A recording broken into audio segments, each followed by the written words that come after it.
Elle est décédée il y a 30 ans et a vécu une partie de sa vie en Suisse. Audrey Hepburn est mise en image et en texte dans un roman graphique par Christopher et Aline Offert. Bonsoir à vous, Aline. Bonsoir. Audrey Hepburn, elle a vécu en Suisse, elle est décédée ici, elle a vécu à Tolochenaz même.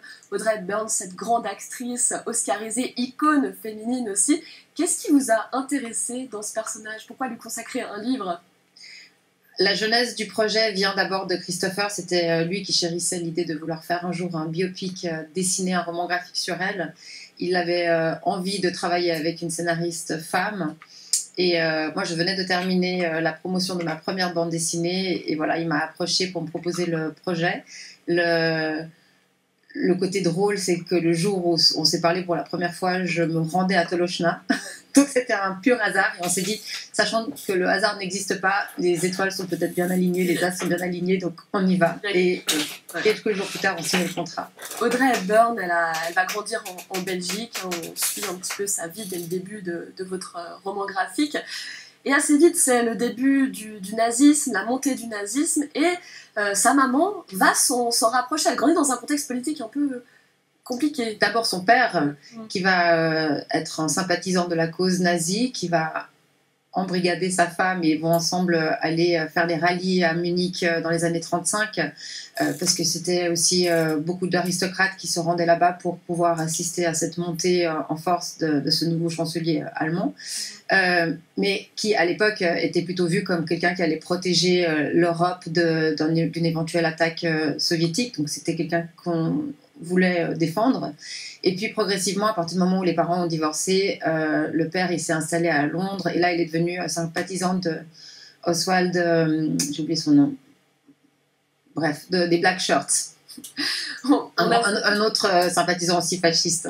Audrey Hepburn qui va assez vite se diriger vers la danse classique, c'est sa passion.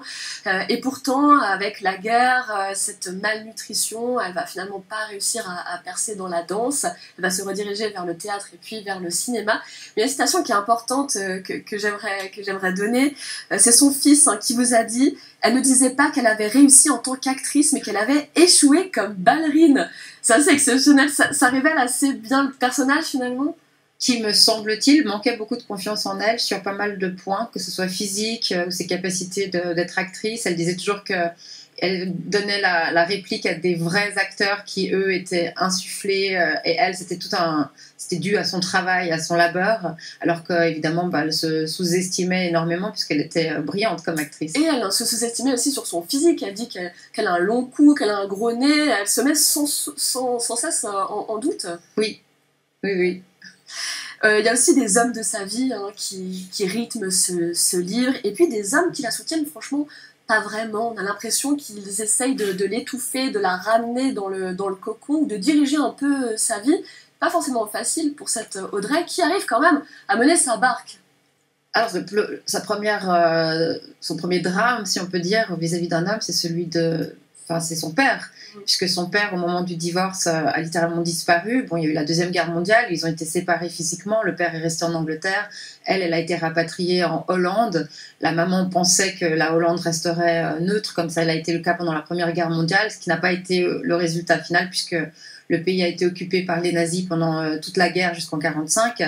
Donc, elle ne savait pas si son père était vivant, s'il avait été mis en prison, s'il était mort. Et puis, quand elle a commencé à devenir célèbre, elle a désespérément cherché à se reconnecter avec son père. Elle le cherchait de partout, à travers la Croix-Rouge notamment.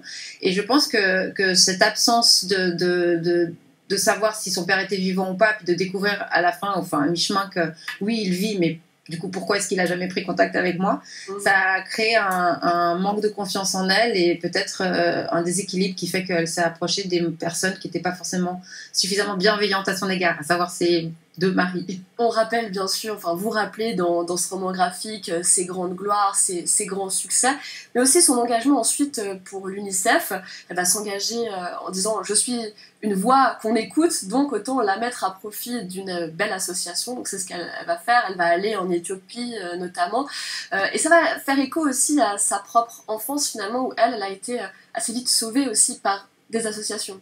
En 1945, l'UNRWA était l'ancêtre de l'UNICEF et quand ils sont arrivés sur place et qu'ils ont apporté de la nourriture, alors qu'il y avait quand même une famine, on parle de la guerre, de l'hiver de la faim en Hollande, donc ils étaient avec des carences alimentaires énormes.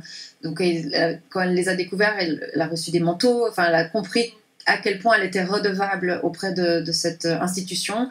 Et l'UNICEF, quand l'UNICEF lui a proposé de collaborer et de faire d'elle une ambassadrice, c'était un plaisir énorme que de pouvoir rendre au final. C'est une espèce de boucle du karma qui se ferme.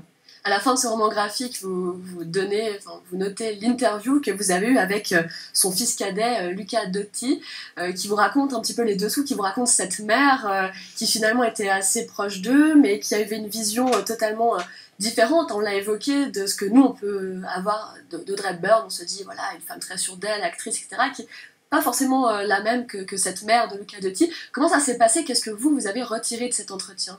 Alors, on n'a pas eu qu'un entretien, là, c'était vraiment les dernières pages, mais dès le début, dès la jeunesse du projet, il était clair que Christopher et moi voulions être accompagnés par l'un des fils, elle en a deux, et Luca Dotti a répondu très positivement à notre appel. On a attendu de dessiner les planches pour qu'il puisse intervenir, donc c'est vraiment dans la dernière partie qu'il est intervenu, et en nous apportant beaucoup de petites idées. Par exemple, Christopher, à un moment donné, dessine sa mère, donc Audrey Hepburn, en train de fumer tout en marchant, et de la part de Luca, c'était « Ah non, ma mère ne marchait jamais en fumant ». Ah oui, okay. Ma mère non plus, donc c'est une question générationnelle aussi à l'époque. Et voilà, c'était des détails comme ça qui nous permettaient de rester le plus dans le vrai. Votre premier roman graphique, c'était Alicia, une ballerine cubaine extrêmement connue dans le monde. Là, on retrouve une Audrey Hepburn qui, elle aussi, a fait de la danse classique. Vous allez vous intéresser encore à une danseuse après? Je crois que je vais arrêter avec le milieu de la danse et puis peut-être passer sur un autre sujet. Merci beaucoup, Éline Hoffin. Je rappelle donc ce livre, Audrey Hepburn, et c'est aux éditions Michel Lafon. Très bonne soirée à vous. Merci.